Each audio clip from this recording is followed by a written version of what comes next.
előadását, mert címe Lélektől Lélekig, és úgy gondolom, hogy ez karácsony előtt egy nagyon szép ünnepi ráhangolódás.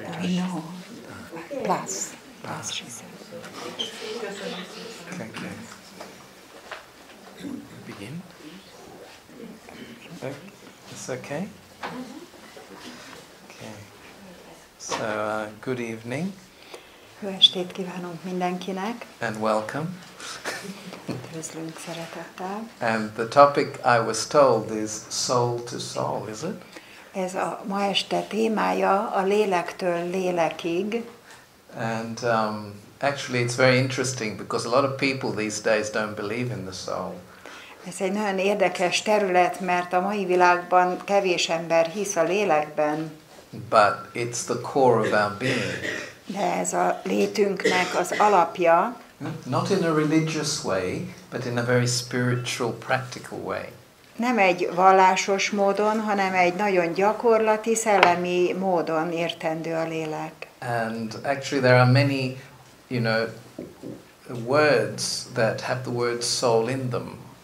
Nagyon sok olyan szó van, ami tartalmazza a lélek szót. Psychology, psychiatry, psychosomatic diseases. A pszichológusok, pszichiáterek emlegetik a pszichoszomatikus megbetegedéseket. Because it is what is understood is that many of the things that come into our mind, into our attitudes, it's something inside, very deep, and this is the self, the deeper part of the self. És valójában, ami megjelenik a gondolatainkban, a viselkedésünkben, a hozzáállásunkban, az mind a lélekből, belülről fakad. I don't want to make this talk philosophical, I just want to make it practical.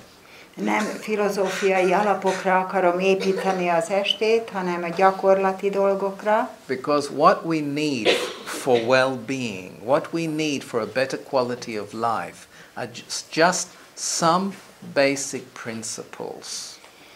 Mert ahhoz, hogy jól érezzük magunkat az életben, ahhoz csak néhány alap dologra van szükség valójában. And to put those basic principles into life. És ezt a néhány alapdolgot kell átvinni az életünkbe. And it's not that we don't know those basic principles, I think we do know them. És nem arról van szó, hogy ezeket az alapdolgokat nem ismerjük, bizonyára mindannyian tudunk ezekről. But what happens? De mégis mi történik az életben? Amnesia. Elfelejtjük. Many people get amnesia. Nagyon sok ember amnéziába esik, elfelejti. And then they speak in the wrong way, think in the wrong way, behave in the wrong way. Beszélnek, helytelenül gondolkodnak, és helytelenül viselkednek. So there are many beliefs. Nagyon sokféle nézet és hit van. And the beliefs are right in themselves. Amik önmagukban helyesek. But these days it's not beliefs that are very important, it is the behavior. De a mai világban nem annyira ezek a különféle hitek fontosak, hanem a viselkedésünk. Many people say they believe in love, right? Many. Nagyon sok ember mondja, hogy ő hisz a szeretetben. But is the behavior loving? De vajon a viselkedése, magatartása szerető? Is love just for two people I like? Vagy csak azt a két-három embert tudom szeretni, akit kedvelek? And it's okay to have animosity or dislike for others. És úgy gondolom, hogy helyes, ha ellenséges vagyok, vagy nem kedvelem az összes többi embert. It's okay, is it? Okay. Vajon erről van szó, hogy ez rendjén van? Is it okay to keep bad things of the past about other people in my heart? Vagy vajon helyes az, hogy más emberek múltjával kapcsolatban a rossz érzést megőrzöm a szívemben? Love means to forgive, forget and move on. A szeretet azt jelenti, hogy megbocsájtok, elfelejtek és tovább lépek. Is that possible? Lehetséges ez? What do you think? Mit gondoltok? It's possible? Or it's difficult? Lehetséges, vagy nehéz? Possible, difficult or easy? Which of the three? A három közül lehetséges, nehéz vagy könnyű, melyik az igazi? Difficult. Difficult, but possible.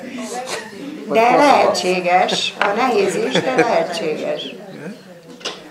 Because any burden I keep inside myself becomes a poison. Mert bármilyen terhet, ha sokáig megőrzök magamban, az méreggé válik. For my own emotional well-being, for my own mental well-being, for my own self-respect, I need to let go.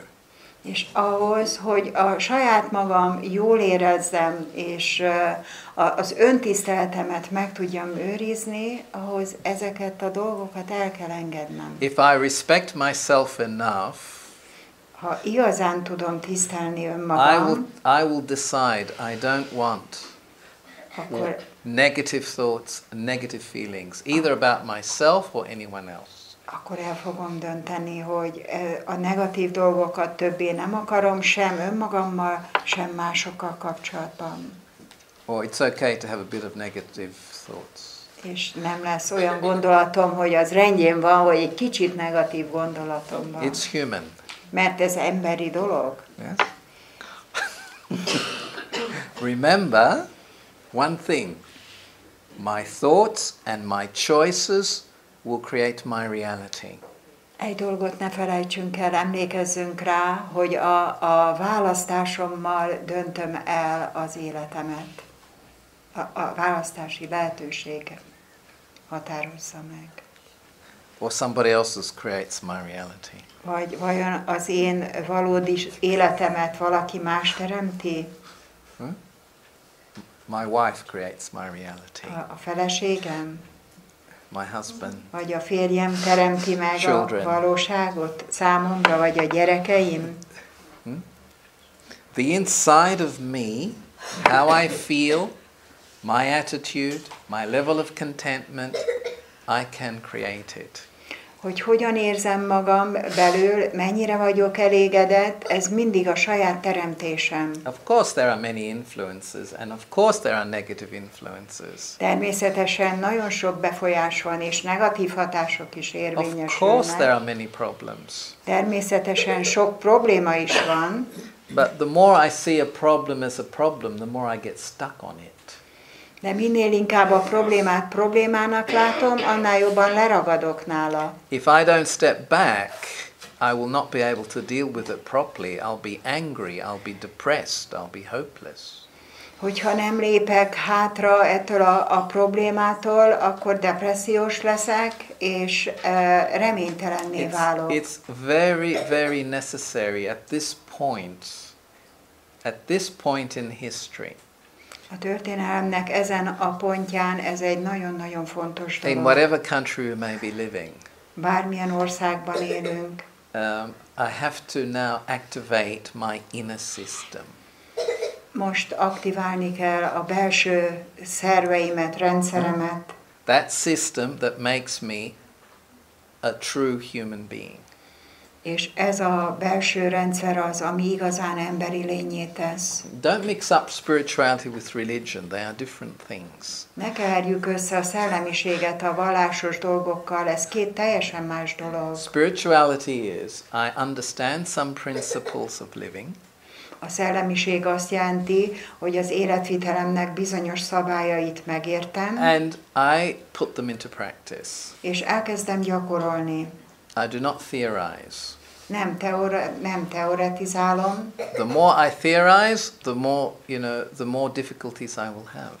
Minél több teóriát építek ki, annál több nehézséggel találkozom. Do any of you get stressed? Van valamelyikőtök is, aki stresszes helyzetbe kerül? Anyone get stressed? Yes. You know, the word stress once was used only for machines. Amikor a stressz szót elkezdték használni, ezt csak a gépekre értették. In the early days, when the technology was not so good, when a machine was used too much, they would say, it is stressed, we have to stop it for a little while. Amikor egy gépet túlhajtottak, és már tönkremenés fázisában volt, akkor azt mondták, hogy ez stressz, ezt ki kell But dobni. then they use it for human beings now. És most ezt a szót az emberi lényekre alkalmazzuk. De miért? We work more like machines than human beings. Mert úgy, mi emberi lényként is úgy működünk, mint egy gépezet. Do, more. Csak tesszük, és egyre még többet. Have. Csak legyen. I want. Ezt akarom. Right now. És azonnal. This will produce a lot of stress. És ehhez a hozzáállás rengeteg stresszt hoz létre. And you see, when a person is insecure inside, és hogyha belül egy bizonytalanságérzés van, most people are, és ez legtöbb embernél fennáll, they think the more they get, the more secure they can be. Úgy gondolják, hogy minél többet kapnak, minél többen rendelkeznek, annál nagyobb biztonságuk lesz. 3 houses will not give you security. De ha hiába van 3 házunk, attól nem leszünk biztonságban. My brother has married 5 times. A testvére 5-ször házasodott. My mother gets headache. Anyukájának sok fejfájást okozott. She says, your brother, what's wrong with him? Azt mondja, hát ez a te testvéred, de hát mi történt vele? Mi van vele? She feels a bit guilty because she maybe thinks she's not a good mother. És még bűntudata is van az anyukájának, hogy talán az az oka, hogy ő nem volt jó anya. You forget it. He's leading his own life now. Whatever disaster he's making, he's choosing those things. És aztán azzal vigasztalom az anyukámat, hogy azt mondom, ne aggódj érte, ő választotta ezt az életet, ez az ő dolga. But sometimes says, I want to say hello, how are you and your wife? But I forget which wife it is. Azt mondja, sokszor szeretném üdvözölni a feleségét, de még meg sem merem szólítani, mert nem is tudom, melyikről van szó. And what if I say the wrong name if one of his wife answers the phone, it might be someone else. Vagy ha telefonálnak, nem merem a nevet kimondani, hogy nehogy másnak köszönje, vagy más nevet használja. I said, you have to stop worrying about others. He's 50 years old now, so he's a grown person. He knows what he should be doing. És azt szoktam mondani az anyukámnak, hogy ne aggódj miatta, meg senki miatt, végül is 50 éves, hát tudnia kell, hogy hogyan kell élni. Italian mothers always think that their children are babies, Az olasz mamák mindig úgy gondolják, hogy a gyerekük bébi marad örökre. In Hungary also? Not only the Italians. In Hungary also? Yes. Yeah, especially the sons, eh? Különösen a fiúkra mondjuk, hogy a kisfiam még ha 70 éves. Yes, European problem. Ez egy európai probléma. Yes. The point is, often we worry about things we cannot do anything about. És a problémát, vagy a gondot az jelenti, hogy azok miatt, a dolgok miatt aggódunk, amiken amúgy se tudunk változtatni. And so worry is a kind of fear. Tehát az aggodalom az egy típusú félelem. Also I doubt. Ugyanúgy a kétség. And this creates a lot of stress. És a stresszt ezek a gondolatok hozzák létre. Many different things create stress. Különböző dolgok hozzák létre a stresszt. And one of the big things also is being too dependent on the opinion of others. A másik nagy okozat, hogy nagyon függünk másik emberektől. And allowing the self always to be pushed by life and other people. És megengedjük, hogy az élet úgy nyomjon bennünket előre, vagy akár egy másik ember, hogy hajtson előre. I mean, no matter where I'm working, függetlenül attól, hogy hol dolgozom, and who I have to interact with, vagy kikkel kerülök kapcsolatba a nap folyamán, and no matter how nervous they may be, de akármilyen idegesek ők, I make a firm decision not to be influenced. Nagyon szilárd elhatározásra kell jutnom, hogy ne kerüljek a befolyása alá. You know, I was teaching students for proficiency English. I had a group of 18-19-year-olds. A 18-19 éves csoportban tanított angol nyelvet. And you know, it's a very difficult exam. És egy nagyon-nagyon nehéz vizsga volt. Even English people would not pass it, you know. Még az angol embereknek is nehéz volt átmenni ezen a vizsgán. And so I knew a lot of these students, though they were good, they would not pass this exam. És tudtam, hogy bár jók ezek a diákok, de ezen a vizsgán nem fognak tudni átmenni. I had the parents and I had the director of the school pushing me, you know. És az iskola igazgatója, meg a szülők is úgy nyomták őt előre, hajtották. Give them more homework. Make them write more. Make them this. Még többet. I said, you know, they'll hate the language if they have to keep doing all of this. Hogy mondták a szülők, hogy még több házi feladatot adjon nekik, még többet foglalkozzon velük, és azt mondta, hogy de hát megutálják a nyelvet, ha én ezt teszem velük. And so I would do my best. Megtettem, amit tehettem. My thought was they should love the language. They should have a good feeling for it, not just learn to pass an exam. Tehát mindent megtett, de az volt a gondolata, hogy inkább szeressék a nyelvet, és élvezettel tanulják. What I'm saying, sometimes we are in situations we can't get out of them. Néha olyan szituációba kerülünk, hogy nem tudunk belőle, kilátástalan. You know, as a teacher, I had to teach that, you know. But within that, you can always get some wise strategies. Mivel tanár voltam, tanítanom kellett őket, de ezen belül valamilyen bölcs stratégiára volt szükség. A basic principle of life is I am never a victim of a situation unless I choose to be. Egy nagyon fontos alapszabály az életben, hogy soha ne tekintsem magam egy áldozatnak. Are you? Are you a victim of a situation? Vagy a szituáció áldozatai vagyunk? Nem. Nem. Don't say igen, no? It's nem. Erre nem mondjatok igen. Igen. No. You know, I must choose other attitudes. I must think more deeply. I must not allow anyone to take away my respect. Sokkal mélyebben kell gondolkodnom, és nem szabad hagynom azt, hogy mások befolyással elvigye a tiszteletemet. But I mustn't be aggressive either. I shouldn't be violent. De nem szabad, hogy agresszív legyek, vagy erőszakos. With peace, I get clarity.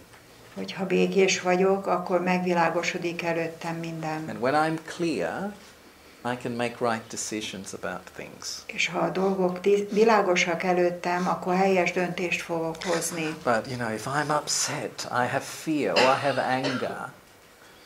De hogyha nagyon gyorsan kiborulok, félelem van bennem, vagy haragszom, I always make big mistakes. Nagyon nagy hibákat tudok elkövetni. Especially from here. Right? Különösen a szánkon keresztül. You know, because once you say something, mert mondunk valamit, if it's aggressive, és ha agresszív, people don't forget. azt soha nem fogják elfelejteni az emberek. They have good memories. Mert a memóriájuk nagyon jó. And that's a problem. Sometimes people have good memories for bad things and short memories for good things. És a probléma az, hogy nagyon sokszor olyan dolgokat nem felejtünk el, amit el kellene, és fordítva. So, you know, so think before speaking. Tehát gondolkodjunk, mielőtt beszélünk. Not to keep having regrets. Ne legyen bennünk semmilyen megbánás vagy sajnálkozás. But getting back to this inner system so that I can master and direct my outside reality. Hogyha visszatérek ehhez a belső rendszeremhez, akkor el tudok bánni az összes dologgal, ami kívül van. And this is spirituality. És mestere leszek ennek, és ez jelenti a szellemiséget. Going back to my natural resources again and again and again during the day. A nap folyamán visszatérek ezekhez a természetes erőforrásokhoz, amik bennem vannak többször a nap folyamán. Not only Christmas time. Nem csak karácsony idején. Christmas time, or Easter. Vagy húsvétkor. Is it? Good wishes, happy Christmas, happy Easter, happy only for 2 or 3 days? Az ünnepeken kívánunk boldogságot egymásnak, de ez csak 2-3 nap. Well, isn't it good a little bit longer? Nem lenne jobb, hogyha ez a jó kívánság tovább tartana? But if I want good quality and I want good things for longer, I have to step inside every day. Hogyha jó minőséget akarok, akkor minden nap gyakorolnom kell, hogy visszalépek önmagamba. Because the blueprint of life is in each of us.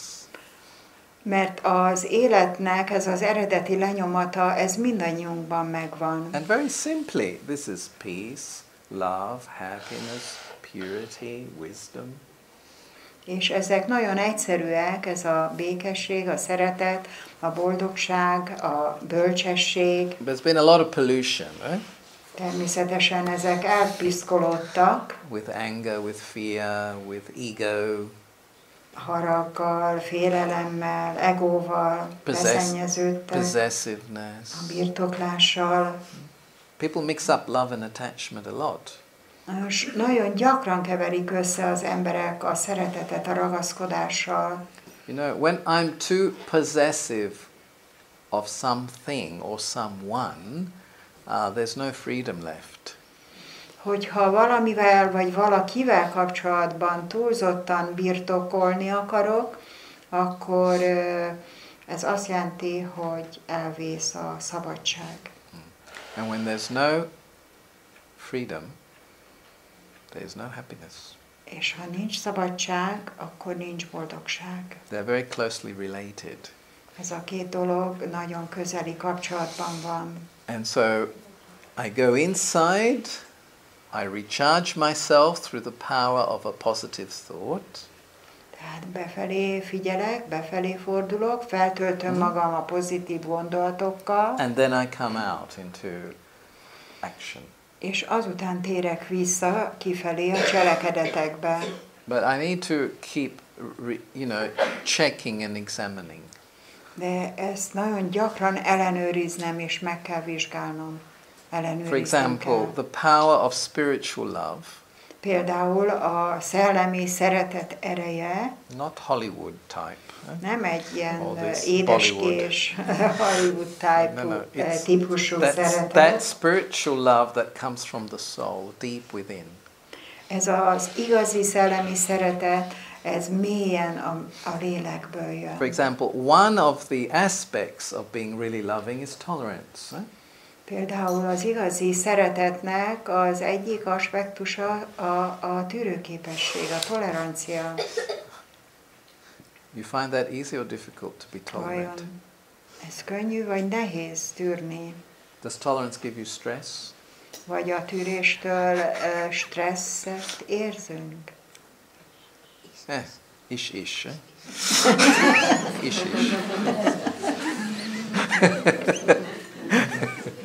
Does tolerance give you, But really, what happens though, you see, if I have the wrong understanding of tolerance, it will give me stress. Valójában, ha nem értem meg helyesen, hogy mit jelent a tolerancia vagy a tűrés, akkor ettől valóban stresszes leszek. If I have the wrong leszek. understanding of anything, it will give me stress. De ha bárminek a megértése helytelen bennem, attól is egy stressz helyzetbe kerül. Whether it is humility, whether it is generosity, whether it is even the word love. If I have quite a wrong understanding, I'm going to have problems. I'll get disappointed. Legyen szó az alázatosságról, a nagyszerűségről, a szeretetről, bármelyiket, ha nem értem meg helyesen, akkor ez nem hoz elégedettséget. Disappointment and dissatisfaction are very big diseases at the moment. A csalódás és az elégedetlenség, ez egy nagyon nagy betegség a mai világban. And it's much worse than the economic crisis. Ez sokkal rosszabb, mint egy gazdasági válság.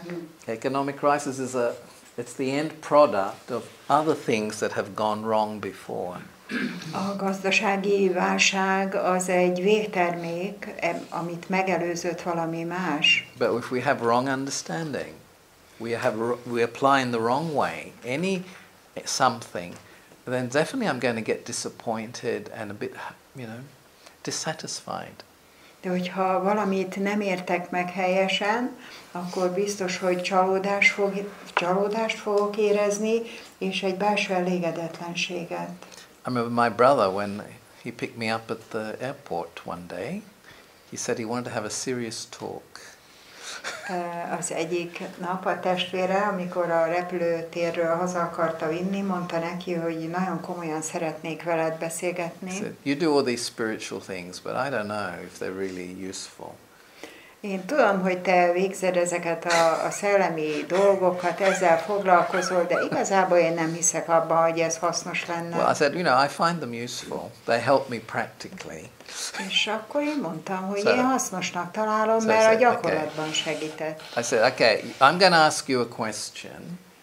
He was driving. I'm going to ask you a question. This is the one who was married 5 times. And I'm going to ask you a question. And I want an answer that will help me practically.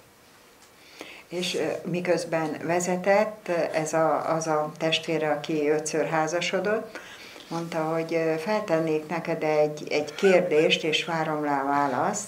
He said, can you give me a good answer? You think you can give me an answer that can help me? És úgy gondolod, hogy olyan választ fogsz tudni adni, ami majd segít nekem? I said, I think, I will try.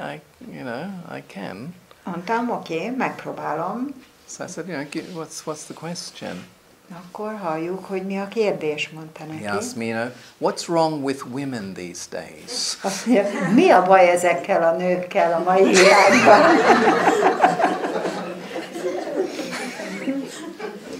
I thought it was going to be a bit more spiritual, the question. Arra számítottam, hogy egy kicsit szellemibb kérdést fog föltenni nekem.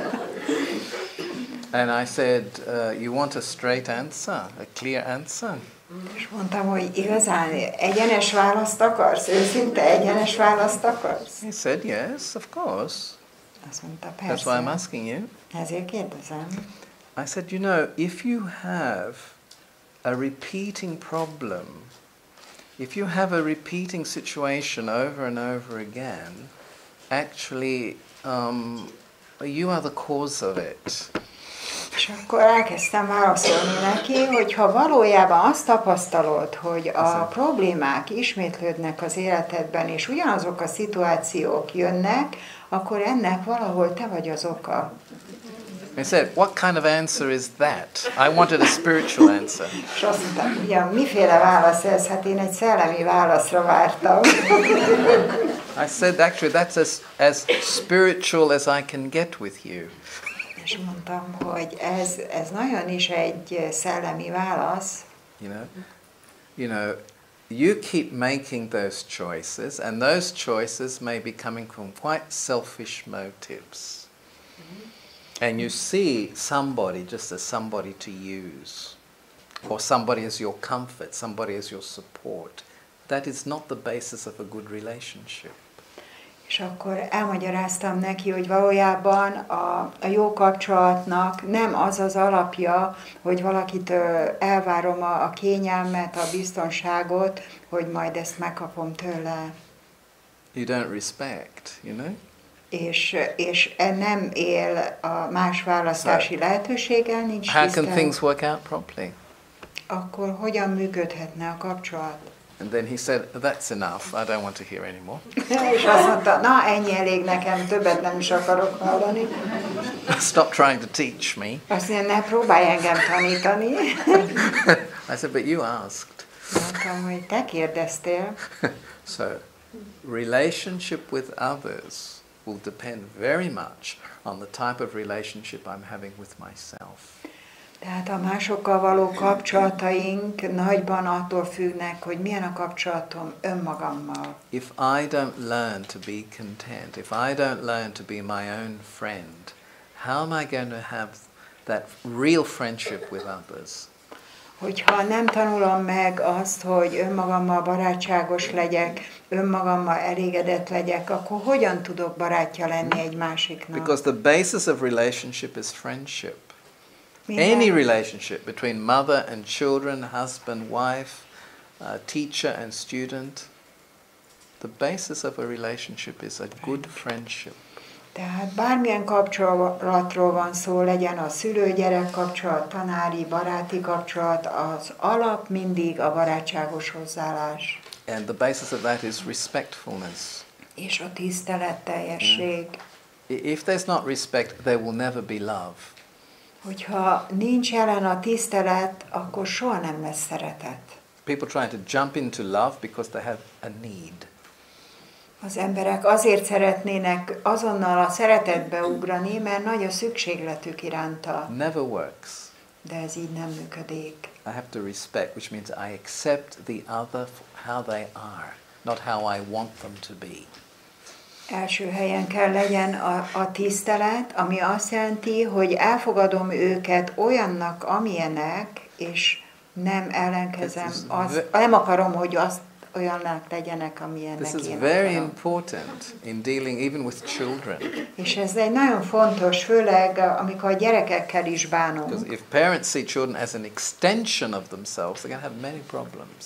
Amikor egy szülő úgy fogja fel a gyerekét, hogy az az ő kiterjedése, ez sok gondot hoz. Every soul, every human being has their own right to their individual existence. Minden egyes emberi lénynek megvan a joga ahhoz, hogy ő szellemi egyéniségként létezzen. And one has to be able to tune into that. És meg kell tanulnunk ráhangolódni erre. But if I have not done it with myself, how am I going to do it with others? De hogyha ezt önmagammal nem teszem meg, hogyan fogom tudni másokkal megtenni? Do I know who I am? Tudom valójában azt, hogy ki vagyok én? What is my real identity? Hogy mi az igazi identitásom, önazonosságom? Do you know who you are? Tudjátok, kik vagytok? Don't say Hungarian. Nem mondjátok azt, hogy magyarok vagyunk. Who are you deeply? Milyen kik vagytok? Deeply. So not a social identity only. There's nothing wrong with social identity, but it's not the key thing. Nem csak egy társadalmi identitásról van itt szó, de nem a kulcs kérdés. Also, we have to have a physical identity, of course. Right? Ugyanúgy van egy fizikai identitásunk is, ez természetes. It's not the main thing. De ez sem a legfőbb dolog. I have atheist friends. Van egy ateista I barátom. have a variety of different friends and people, and they tell Sok me, különböző barátom van. the human beings we are just chemical reactions through time. És mondja, hogy hát mi emberi lények, csak egy kémiai folyamatból állunk össze. I said, really? That's all you think you are? És mondtam, hogy tényleg úgy gondolod, hogy te csak kémiai folyamatok összessége vagy? I mean, what about, that's how you think your children are? That's how you think others are? I mean, think about it. I'm just a chemical process? De csak gondolkodjál rajta, hogy te is, a családod, a gyerekeid, mindenki csak egy kémiai folyamat lenne körülötted? I said, it's the most limited, narrow thing I've ever heard.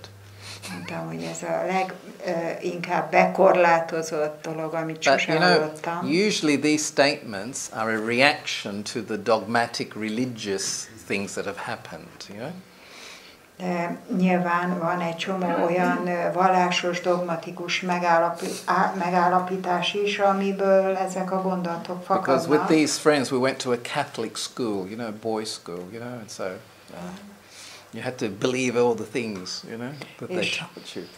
Amikor ez a barátja egy nagyon szigorú katolikus iskolába járt, ahol mindent, amit beletápláltak, el kellett fogadnia úgy, ahogy mondták neki. But you know, and they told me, you know, they say God is like this, and heaven is like this, and hell is like this, and I said, maybe they're wrong. Maybe they've got a wrong understanding. But doesn't mean that, you know, spiritual things don't exist in themselves, but maybe they have wrong information about it. És akkor mondta, hogy azt tanították nekem, hogy mi a pokol, mi a mennyország, meg egyáltalán, hogy mi történik a világban, és mondta, hogy nem biztos, hogy jól mondták. Heaven and hell, where is it? És akkor beszéltünk arról, hogy pokol és mennyország, mi ez? In here it begins. Ez valójában a fejünkben kezdődik. Hell, when you can't trust anybody, when you don't communicate properly, when there's violence in words and actions, this is hell. Hát a pokol az, amikor nem kommunikálunk helyesen, nem bízunk senkiben, erőszakot alkalmazunk, a poklot ez jelenti. Hell's down here, heaven's up there. All the Catholics go to heaven, all the others with another label go somewhere else. Tehát nem arról van szó, hogy a mennyország az odafönt van, a pokol itt lent van, a katolikusok a mennyországba mennek, a többiek a pokolba égnek. A label comes from having too much social identity. We have to return to our spiritual identity. És ez a felcímkézés, ez egy társadalmi identitásból fakad, de nekünk egy szellemi identitással kell rendelkezni. And when I return to my spiritual identity, I will have another vision towards others because they also have a unique existence. I respect the unique existence of the others as well. És hogyha visszatérek a szellemi identitáshoz, akkor a másikat is egy különálló egyéni lénynek tudom látni. And within each of us there are the natural resources that if we are able to go in them and go beyond the pollution, we are able to raise our consciousness. És mindannyiunknak megvan ez a szellemi erőforrása, hogy amikor ezt el tudom érni, ezzel felemelem a tudatosságomat, és a többit is segítem. We are in many problems now, many crises. Most nagyon sok krízis helyzet van, sok probléma. How do I get out of it? De hogyan tudok ebből a válságból kilábalni? Can I? Tudok egyáltalán? Can you? Igen, tudtok? Can you? Yes, of course. Igen, természetesen. You have to change consciousness. Ahhoz, hogy kilábaljak, a tudatosságomat kell megváltoztatni. Einstein said a very famous thing. You know, he was a spiritual person. He was a scientist, but quite spiritual. Találkoztam egy tudóssal, aki mindemellett szellemi volt. And he said that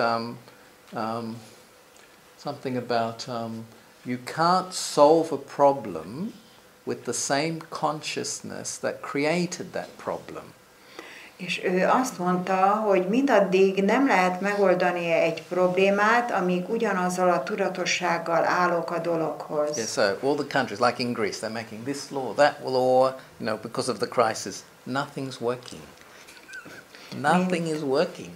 Mint például Görögországban is, ugye ő most ott él, hogy a sok krízis, és próbálkoznak, de nem működik ez a hozzáállás. Because the ministers are still corrupt. Ezek a törvények azért, mert legtöbb miniszter korrupt. The tax collectors, they're still the easiest people to bribe. És ugyanúgy az adórendszerekkel visszaélnek az emberek. So how can, you know, laws, external policies will not change anything until consciousness and values really change.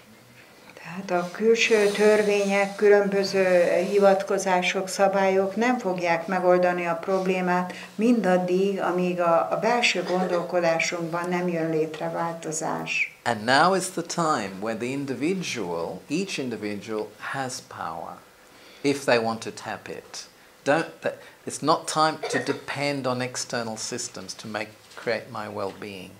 És most valójában minden embernek megvan a lehetősége ezt a belső erőforrást megtalálni, függetlenül attól, hogy kívül mi történik. Because, if I complain or I feel I can't do anything because of some external system, I stay stuck where I am.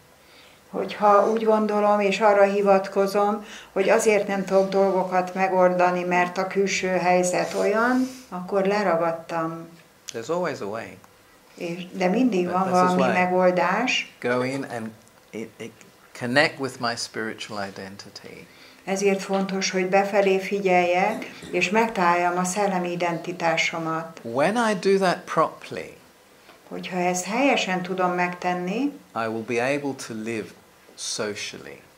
Akkor leszek képes szociális módon is What does that jól mean? élni. It means, I have to have a lot of discernment and a lot of wisdom when dealing with the outside reality. És ezt akkor ehhez, hogy ezt meg tudjam oldani, nagyon nagy megkülönböztető képességre van szükségem, hogy elbánjak a külső dolgokkal.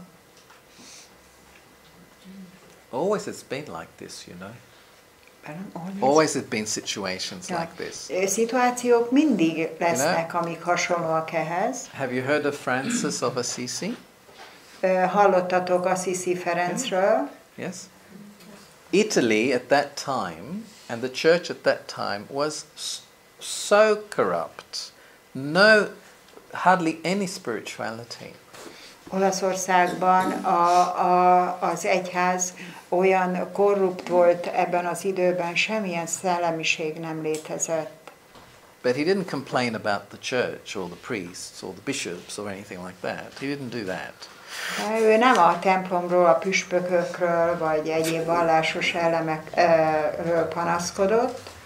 He went back to the essence of the teachings that he believed in. Ő visszatért azoknak a lényegéhez, amiben ő hitt. He worked on himself to be like that. És elkezdett azon dolgozni, hogy ő is olyanná váljon. So it's no use saying, oh, they are not loving, they are not patient, they are not sweet. Let me do it. Let me be. Do I have that courage? Nincs értelme arról panaszkodni, hogy a másik nem tisztel engem, vagy nincs benne szeretet. Próbáljam meg ezt én magam adni. Van ehhez bátorságom, hogy én olyan legyek? Well, I prefer complaining. De sokkal inkább szeretünk panaszkodni.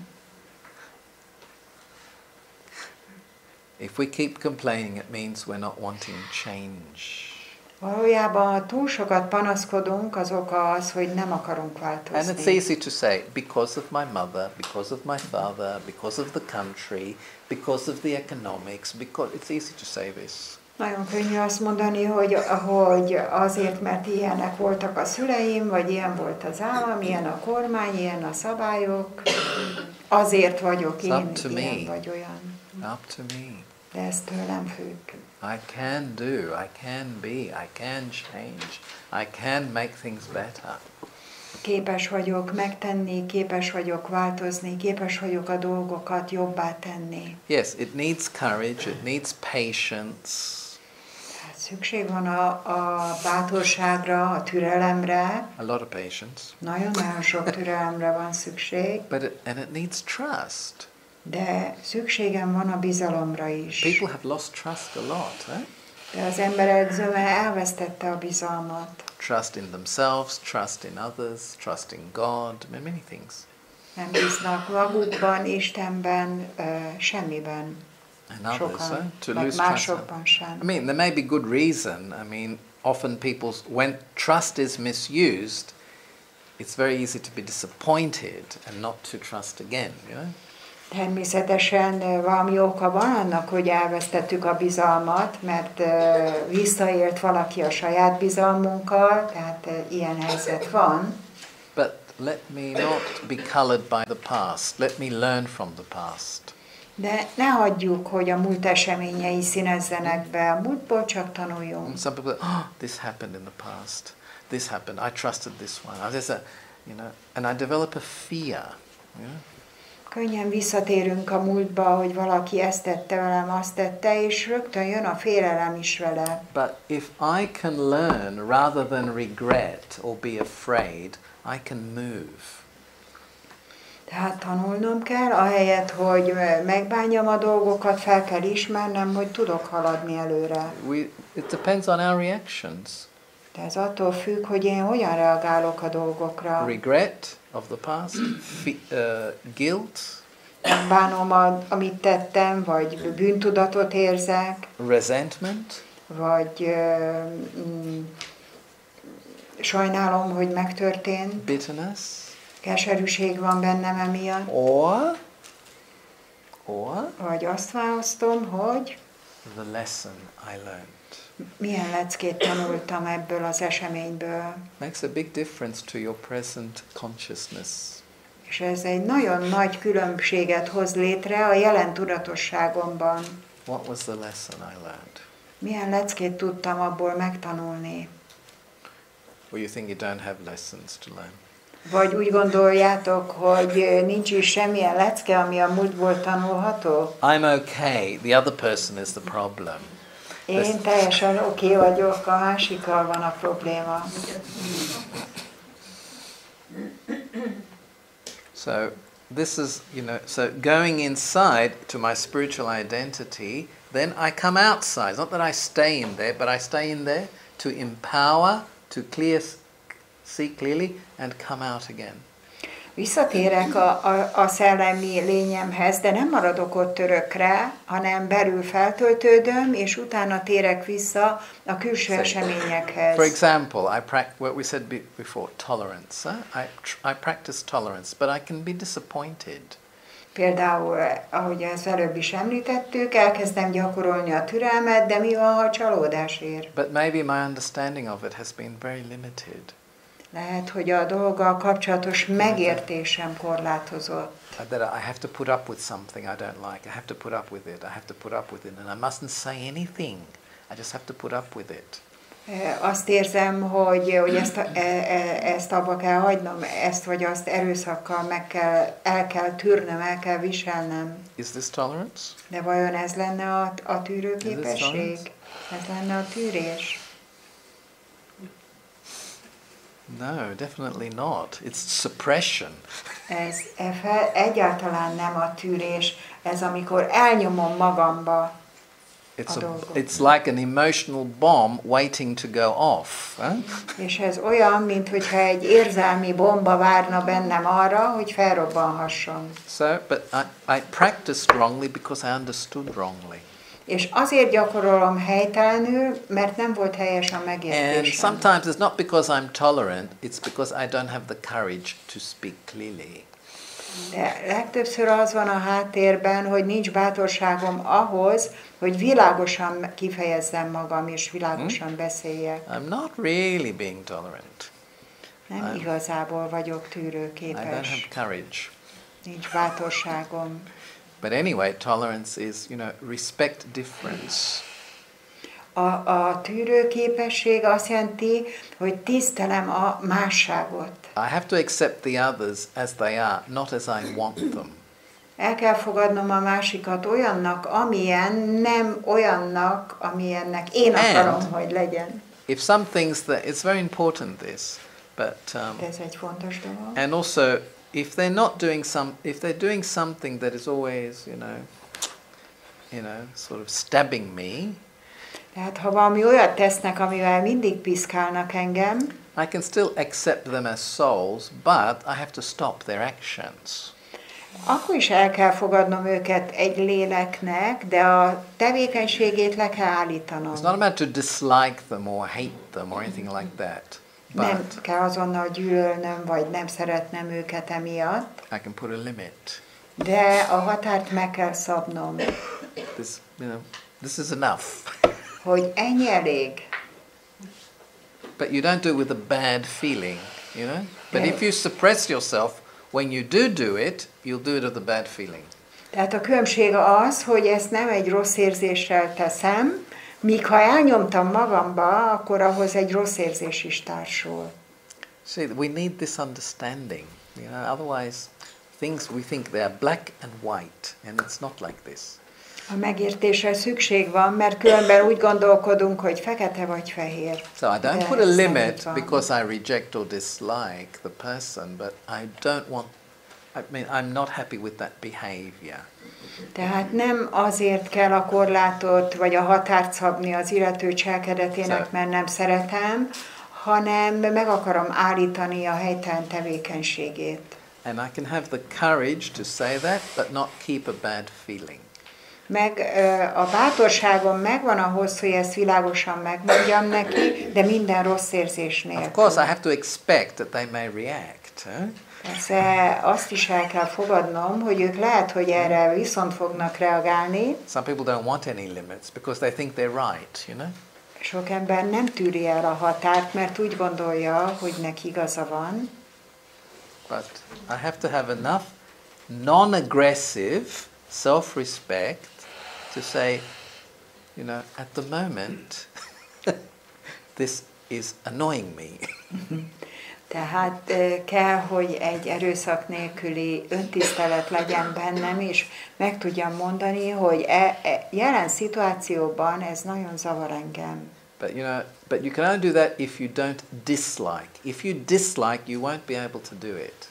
Hogyha ott van a nem szeretem érzés bennünk, akkor ezt nem fogjuk tudni világosan megmondani nekik. And so to get power to do all this, hát, ahhoz, hogy ennek a megtételéhez erőt vegyünk, go into silence, meditate, go inside the self and connect with my original peace. Peace is a big power.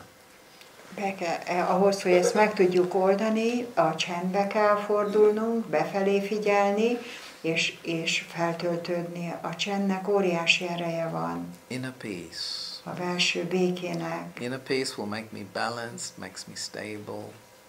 Ami egyensúlyba helyez, stabilá tesz. Makes me clear. Világossá. It recharges. És feltölt. Love is a big thing. It requires more power. A szeretet az egy nagy dolog. Ahhoz nagyon több erőre van szükség. You're interacting with different people. Ami főleg akkor, amikor más emberekkel kerülünk kapcsolatba. Peace, you just need you. A béke, az csak nekünk van szükségünk. A good relationship with your mind, Ilyenkor jó kapcsolatban vagyunk a tudatunkkal, ha békések vagyunk. This relationship has to be firm. Ennek viszont nagyon szilárdnak kell lenni. We have bad relationships with others because we're not fulfilled and then we are expecting and we are demanding. Másokkal való kapcsolatunkat az rontja meg, hogy nem azt kapjuk, követelőzünk, és nem azt kapjuk, amit akarunk, akkor. And when we're very dependent on other people, és amikor másoktól nagyon függünk, we can easily get into anger or disappointment when they don't do certain things. Akkor nagyon könnyen haragosak leszünk, ha nem azt teszik, amit akarunk. A true relationship, a true friendship is not violent. You may have disagreements, but you're not violent. Egy igazi kapcsolatból hiányzik az erőszak. Lehet, hogy bizonyos dolgokban nem értünk egyet, de az erőszak eltűnik egy jó kapcsolat. In a good relationship, a good friendship, you can agree to disagree, but you don't, insult and reject and get moody. Egy jó baráti kapcsolatban van, amikor egyetértünk, van, amikor kevésbé, de ettől nem borulunk ki, ettől nem utasítjuk el a másikat, nem leszünk morcosak emiatt. Or you get upset if somebody doesn't agree with what you want or what you say. És attól sem borulunk ki, ha valaki nem ért egyet azzal, amit mondunk. A good friend allows you to disagree. Egy jó baráti kapcsolat megengedi, hogy ne értsünk egyet. A good friend can say things to your face. Egy jó barát a szemünkbe tudja mondani a dolgokat.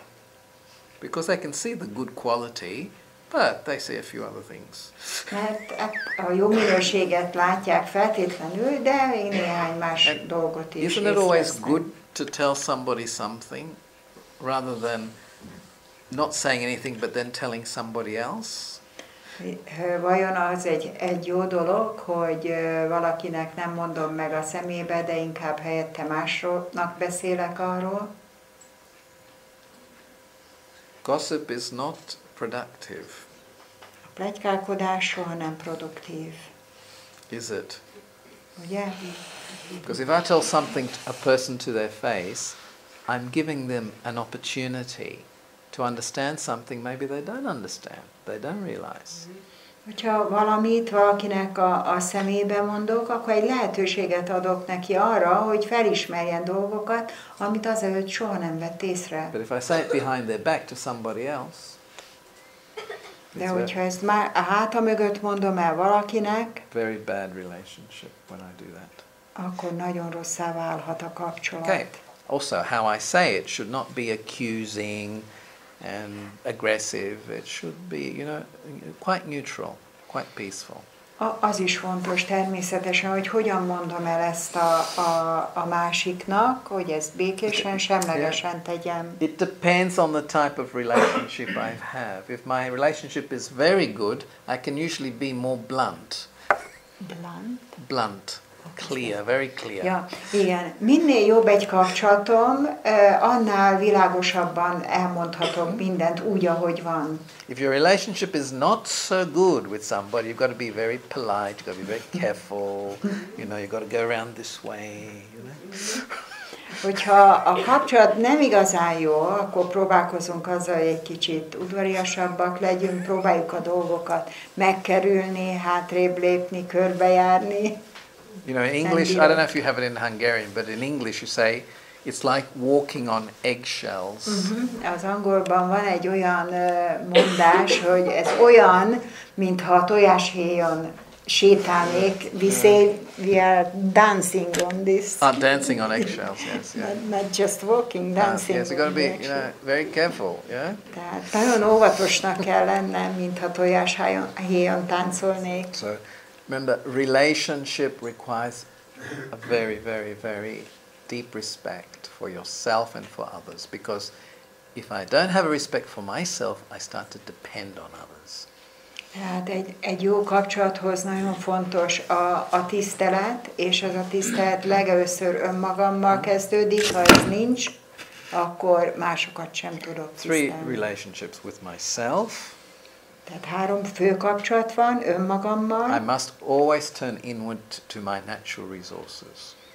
Amiben nagyon fontos, hogy mindig az eredeti forrásomhoz kapcsolódjak. Especially the first one, number 1, peace. És különösképp az elsőhöz, a békéhez. Very deep inner harmony. Egy nagyon mély harmóniában. Free. If you're peaceful, I'm free of waste thoughts. Amikor békés vagyok, az összes haszontalantól szabaddá válok. First relationship with myself. Tehát az első kapcsolódás önmagamhoz. Next. A következő. Vertical movement. I plug in to the supreme source of peace, of love.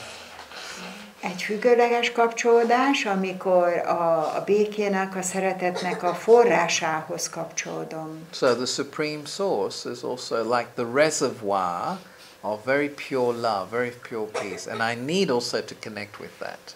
És ez a forrás, ez olyan, minthogyha a békét, szeretetet tárolná, és ehhez is tudok kapcsolódni. The eternal friend, the eternal parent. Az örökkévaló baráthoz, az örök szülőkhöz, szülőhöz, és ő demokratikus. It doesn't look at labels. Ő nem a címkéket nézi rajtunk. God doesn't look at labels. Isten soha nem címkéz fel bennünket, vagy azt nézni, you're a Hindu, you're my favorite. Hogy azt mondaná, hogy te egy hindu vagy, akkor te vagy a kedvencem, vagy katolikus, vagy bármilyen más vallás, ő nem így működik. Doesn't work. What is required there? Something is required there. Már valamire szükség van, mire van szükség? Sincerity, sincere motive. Ehhez a kapcsolódáshoz arra van szükség, hogy őszinte legyen a motivációm. That's all I need to plug in. És ezért kell ezt a kapcsolódást létrehoznom. It's personal, it's quiet, it's incognito, up to me. Ami teljesen személyes, csendes és egyéni, ez teljesen tőlem függ. But the proof that I have plugged in is, of course, the change in my behavior. I have much more kindness and respect in my behavior. A kapcsolódásnak az a bizonyítéka, hogy sokkal kedvesebb lesz a viselkedésem, a magatartásom. It's not a dependence, it's a relationship. Tehát ez nem egy függő kapcsolódás, ez egy kapcsolat, nem egy függés.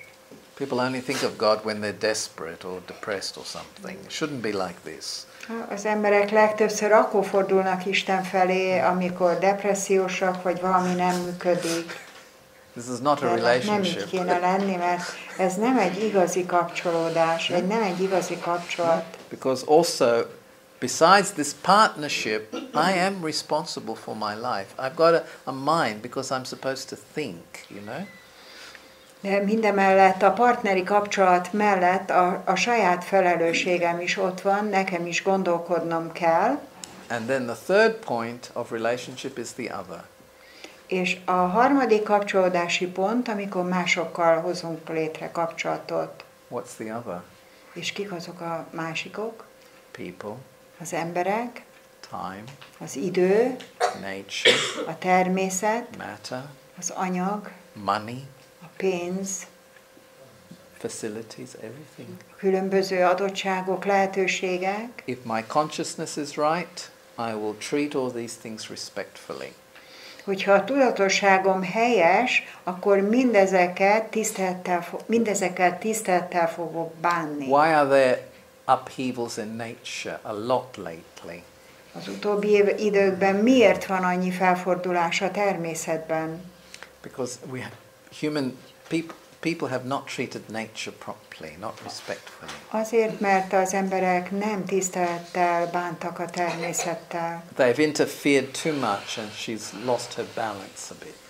Túlzottan beavatkoztak, és emiatt elveszett az egyensúly a természetben. Why are there economic crises everywhere in the world? Miért van a világon mindenütt gazdasági válság? Money has been misused. Mert a pénzzel visszaéltek. It has not been respected. Nem tisztelték. The security for my being is not money or material things. Ez a belső biztonságérzetem nem jöhet a pénzből, vagy bármilyen anyagi dologból. The purpose of life is not to accumulate more and more and more and more at the expense of others very often. Az élet célja nem az, hogy anyagi dolgokat halmozzak fel, és minél többet gyűjtsek be belőle. See, time. You know, people say, "Oh, I have no time." People say, "I'm stressed." You know, time is not enough. Az idővel kapcsolatban mindenki azt mondja, nincs időm, nem elég az idő számomra. Time has not been valued properly. És ez abból jön az idő miatti stressz, hogy nem jól bántam az időmmel. A big problem now in human life is loneliness. Az emberi életben egy nagy problémát jelent a magányosság érzése. And creates lots of depression. People feel very isolated. És nagyon sok depressziós ember van, elszigetelődnek egymástól. I'm not saying it's the only reason, but one of the big reasons for this is that the relationships, when they were available, they were not respected or appreciated. És nem feltétlenül csak ez volt az oka, de egy biztos, hogy közrejátszott a mostani helyzethez, hogy az emberek bizonyos dolgokat nem méltányoltak korábban. And a person with a very strong ego will eventually feel very isolated. És az a személy, akiben nagyon nagy az ego, az feltétlenül el fogja izolálni magát, elszigetelődik. You know, so how do I face the other, whatever that other may be, you know? What is my relationship? And it's important to be respectful on a daily basis, not just when something goes wrong. De hogyan kell a hozzáállásomat másokkal megjavítani? Ezen naponta kell dolgoznom, nem csak akkor, amikor már teljesen elromlott. I remember my mother telling us all the children, she had 5 children, she said, you know, look, Don't give me flowers. Don't give flowers at my funeral. Ők 5-en vannak testvérek, és a mamája szokta mondani, hogy ne hozzatok nekem virágot a síromhoz. Bring me flowers every day whilst I'm alive. I prefer it. Sokkal jobban szeretném, ha minden nap az életemben hoznátok a virágot a házamba. I prefer, you know, that love and that respect is shown now. Don't wait till I'm dead. Ne várjátok meg, amíg meghalok, és majd akkor adjátok szeretettel a virágot, hanem mindezt addig adjátok nekem, amíg életben vagyok. It's true, isn't it? És ez igaz, igaz? Yes. Often people cry a lot at funerals because they have a lot of regret that they should have appreciated the person more when they were alive. Nagyon sokszor az emberek azért sírnak a temetésen, mert megbánták azt, vagy megbánják azt, hogy amíg megtették volna, nem tették meg bizonyos dolgokat. So these are some basic principles, you see. Tehát ezek is nagyon alapvető alapszabályok. And these are, you know, they're spiritual, but that is what creates the quality of human life. Yeah? Ezek olyan értelemben szellemiek, hogy mi az, ami minőséget hoz az életembe. You know, you don't have to get into philosophy and theology. How do I think daily? How do I feel? How do I behave? Nem kell teoretikus elméletekbe bocsátkoznunk, csak azt kell megvizsgálni, hogy hogyan gondolkodom, hogyan beszélek, hogyan viselkedem. Let there be no disrespect of violence. És ne legyen bennünk tiszteletlenség vagy erőszak. Care for the self, care for others. Legyünk óvatosak, gondosak önmagunkkal és másokkal is. Daily. Naponta. Not just Christmas time, right? Nem csak karácsonykor, naponta. So, these are some of the basic principles, but now just finish with how do I go in and empower myself with positive thought. Most azzal szeretnék befejezni, hogy hogyan tesszük meg ezt a befelé figyelést, és hogyan tudom a pozitív gondolatokból, hogyan tudok erőt venni. Thought energy is very powerful. Mert a gondolati energia nagyon erőteljes. The discoveries we see in science, somebody thought how to do things. Mindig a betegségek mögött is a gondolat van, ahogyan gondolkodom. Music, culture, you know, first it was an inspiration and then it created a thought. A zene, a tudomány, bármi, az ösztönzés, az mindig a gondolatból indul el. And feeling. És az érzésekből. Hate. Vagy a gyűlölet, War. például a háborúk. Jealousy. A féltékenység mögött, ami van. Love. A szeretet. Sweetness. Az édesség, kedvesség. First begin with a thought. Ez mind a gondolattal kezdődik. So what we do in silence is try to create that positive thought where I go in and release very positive energy in my consciousness. Tehát amit megpróbálunk ebben a csendgyakorlatban, hogy befelé figyelünk, ebből ezzel a pozitív gondolattal felszabadítunk egy energiát. Thought creates feelings and then attitudes. Mert a gondolat hozza létre az érzést, és ebből következik a viselkedés. For example, you say, I am angry. Például, amikor azt mondom, hogy dühös vagyok. You say this sometimes? Szoktuk néha azt mondani? I am stressed. Vagy olyan stresszes állapotban vagyok. I am desperate. Ki vagyok merülve. I am fearful. Nagyon félek. I am lonely. Egyedül érzem magam. I am not appreciated. Senki nem fogad el. Many things, right? Sok ilyen gondolatunk We van. do it anyway, yeah? De bárhogy is tesszük, And we keep creating that consciousness, ezekkel a gondolatokkal teremtjük meg a tudatosságot. So let me take now my thought in another direction to empower me, to recharge me. Fordítsam el a gondolataimat egy olyan irányba, amik feltöltenek, megerősítenek. Those types of negative thoughts are always discharging me. This is why we are so tired at the end of a day. Ezek a típusú negatív gondolatok teljesen kimerítenek, és ezért fáradunk el a nap végére. That's why we discharge ourselves. Teljesen lemerítjük magunkat. Because the thought then brings certain feelings, right? Mert az különböző típusú gondolat hozza az érzést. Educate my mind now. Tehát kezdjem el oktatni a tudatomat. For example, I am peace. Például, amikor azt mondom, hogy én a béke vagyok. I am a spiritual being. Egy szellemi lény vagyok. I am a soul. Én a lélek vagyok. I am free. Szabad vagyok. I relax. Ellazulok. You know? If you're concentrated on that thought, it starts to create that consciousness and feeling. Hogyha koncentrálok erre a gondolatra, akkor elindul a felszádulás és az érzése. The negative thoughts do exactly the same thing, but we don't need any education. I mean, it's very quick and it's a habit. A negatív gondolatokkal kapcsolatban nem kell oktatni magunkat, az nagyon gyorsan jön magától is, arra nem kell figyelni. No courses necessary. Ahhoz nem kell kurzust végezni, hogy a negatív gondolat jöjjön. Everybody knows. Ezt mindenki ismeri.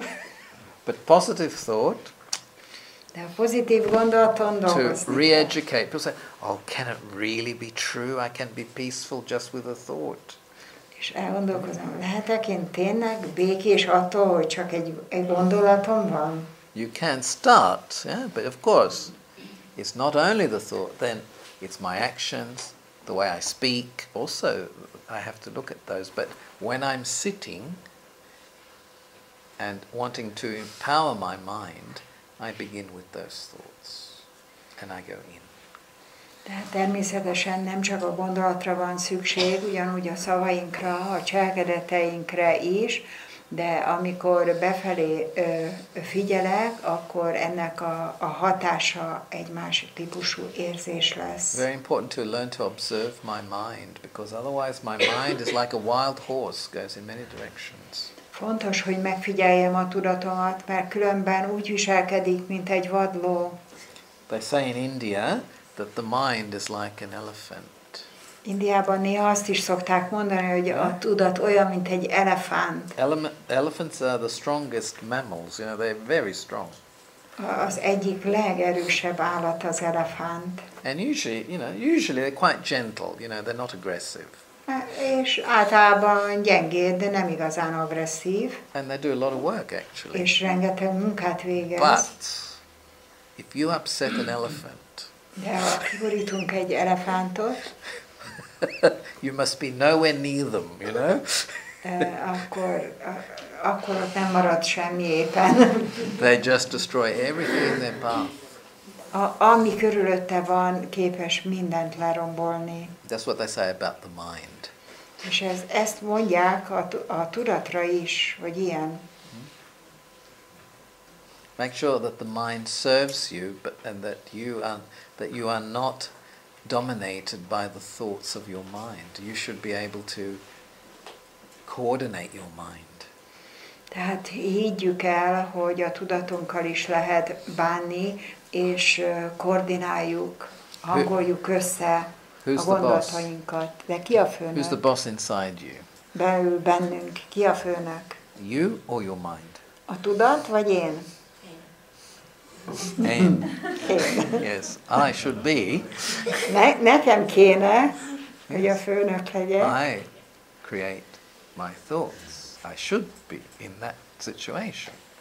Tehát a gondolataimat nekem kellene minden esetben megteremteni. Because if it's the other way around, it's like the wild elephant. Mert ha ez fordítva történik, hogy a tudat hat rám, akkor olyan vagyok, mint egy vadelefánt. That's why we get stressed. És a stressz mögött ez az ok. we're not the masters of our minds. Hogy nem tudjuk uralni, nem tudunk a tudatunk mestereivé válni. Yeah, again, there's another saying in English, you may have it in Hungarian also, but they say about fire. Fire? Fire. Fire. Fire is a good servant, but a very bad master. Van egy angol mondás, hogy the fire is a bad master, but a good servant. Ja, hogy egy rossz mester, de egy jó szolgáló. Because if you can control fire, you know, it cooks, it does many things, but if the fire is out of control, it destroys. Mert ugye egy csomó hasznos dolgot csinálunk, a tűzzel főzünk, stb., de amikor a tűz elterjed, rengeteg rombolást végez. So, thoughts. És ugyanígy a tudatban a gondolatokkal, the feelings that come. és az érzések, amik ebből jönnek. Very important to be master. Fontos, hogy mestere legyek ezeknek. Okay, we'll try an exercise now. Megpróbálunk most egy gyakorlatot ezzel kapcsolatban. A silence exercise. Egy csendgyakorlatot. With turning in here, I'm a soul. We sometimes use the Indian word Om Shanti, but it doesn't have to be, but Om I am, Shanti peace. Néha ennél a gyakorlatnál szoktuk használni az indiai szót, hogy Om Shanti, ami azt jelenti, hogy békés lélek vagyok.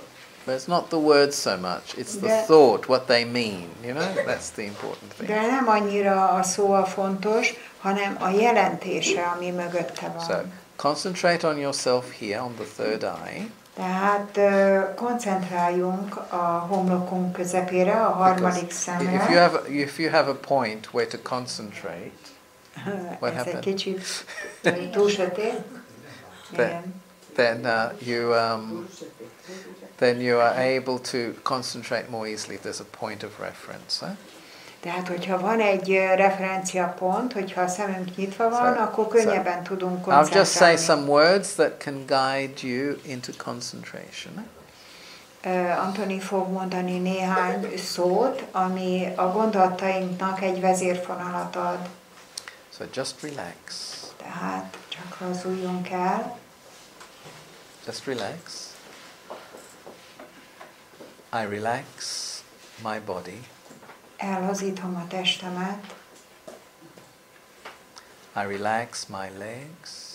Elhazítom a lábaimat. My shoulders.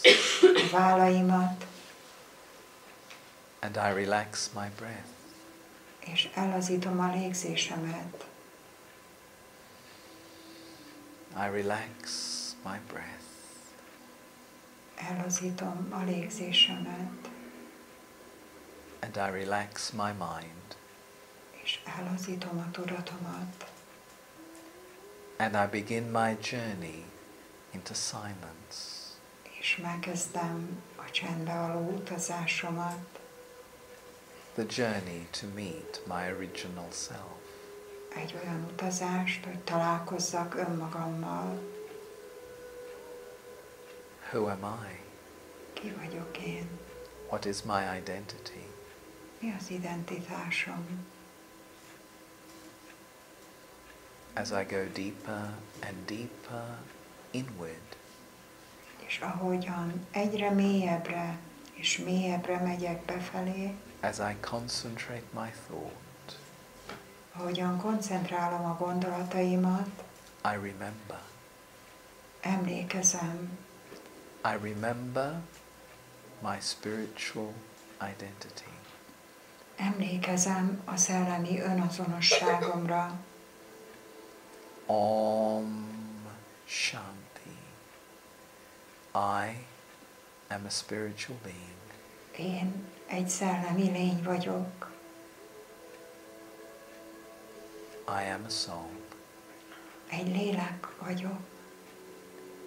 A point of light. Egy fénypont. I am peace. A béke vagyok. I am peace. Béke vagyok. As my thought So my consciousness Amilyen a gondolatom, olyan a tudatosságom. and I feel this peace and this harmony flow through all my being.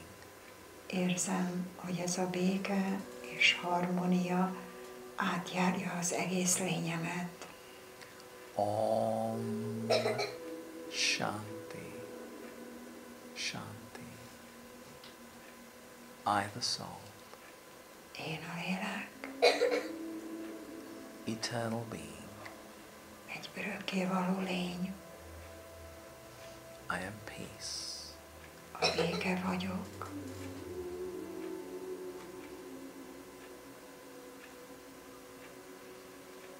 Peace Béke, is freedom. szabadság, Contentment, elégedettség, stability, stabilitás. I remain in this consciousness.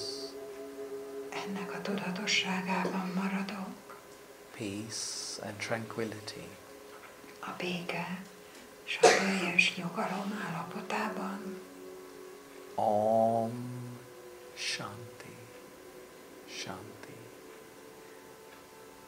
Peace, Béke, harmony, harmónia silence. és csend. I am a soul. Én egy lélek vagyok, I am peaceful. egy békés lény. I am peaceful. Békés vagyok, I am free. szabad vagyok, I am full. és teljes vagyok. I remain in this consciousness. Ennek a tudatosságában maradok. Peace, A béke, harmony, harmónia silence, és csend. silence.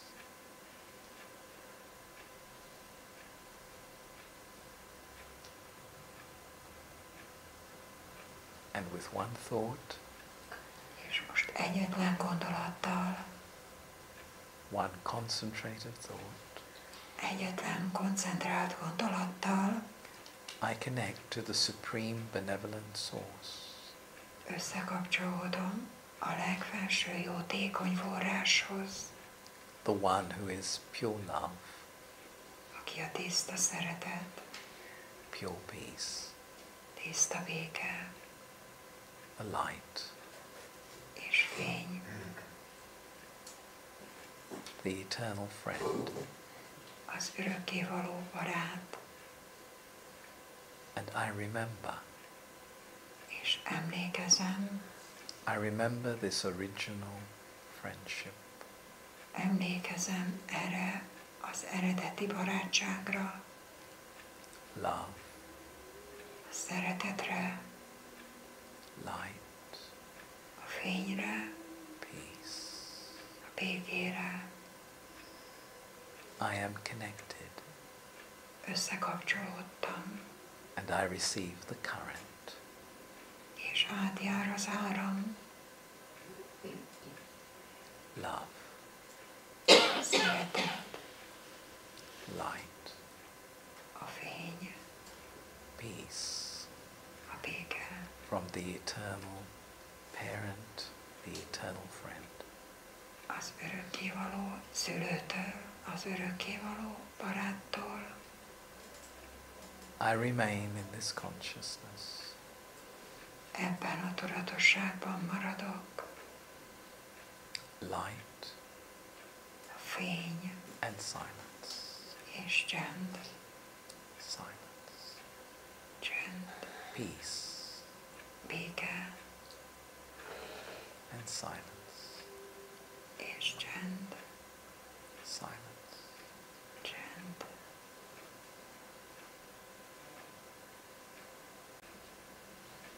Shanti.